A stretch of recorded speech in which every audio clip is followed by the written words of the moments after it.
people think that abortion is just for silly teenagers that go and get themselves pregnant, or these traumatic situations that may happen with women. What about the everyday women, you know? What about us?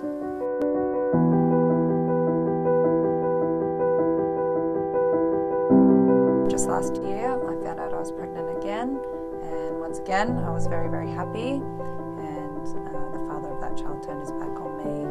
Even though I was in this situation where the father didn't want to have the child, I wanted to have that child. He was so cold and, you know, emotionally manipulative and all of that.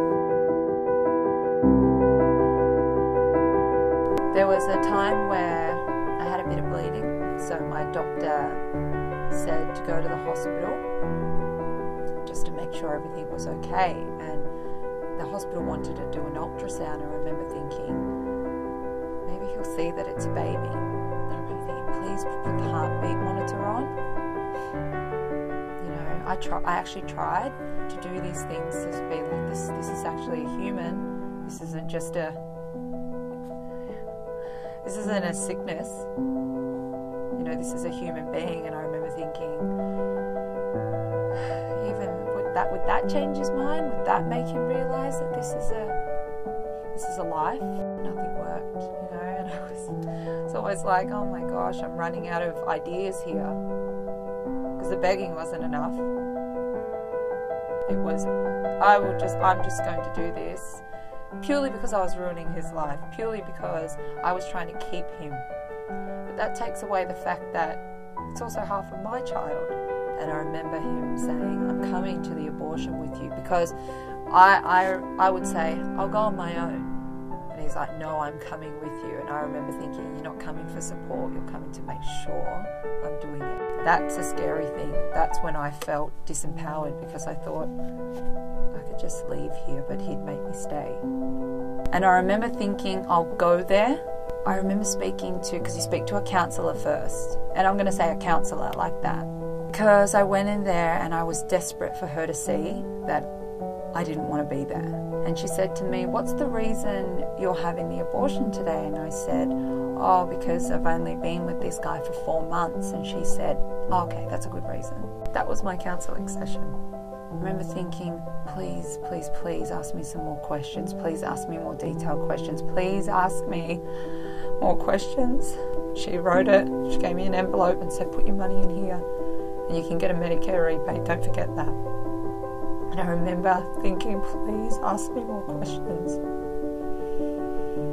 And then I was brought into the recovery room, where the woman, the nurse who was there, kept checking the watch, or kept checking the clock, because she's got to move the girls there recovering out for the other girls to come back in. I got a glass of cordial and a biscuit. I was actually too afraid to ask for another biscuit, because I felt like, well, can I ask for that? Because she kept checking the time, because my support person was late to pick me up. And she kept thinking, I need her seat. I need this girl to get out. That made me feel like I was this uneducated woman who got herself pregnant by accident. And I didn't go home with paperwork for counselling, with paperwork for, hey, these are post-abortive services. I got a script for antibiotics. And that's what bothers me. You know, that's what bothers me, is that it's just an easy process. You just call up and all they're worried about is that you've got cash. I say this, you know, you can seriously book an abortion easier than anything else. Now you can do it online, so you don't even have to make a phone call.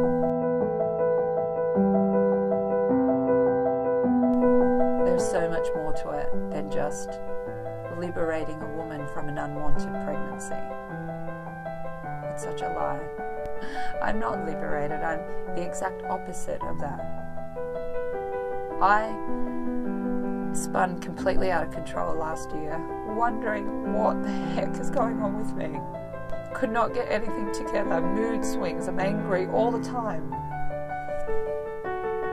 And I just had a thought, could this be the abortion? But the reason why you don't think that is because, you know, this was also a choice I made, so this is self-inflicted, right? You made your choice. You made your bed, you lie in it, type of thing. Because that's also how I felt. That, well, it's a choice I made, so I should be empowered by that choice. Because I'm a woman and I got to make that choice for my body. But I was given no education. What could happen afterwards? And I'm not talking medically. I'm talking emotionally and mentally. What could happen afterwards? You know, losing a child.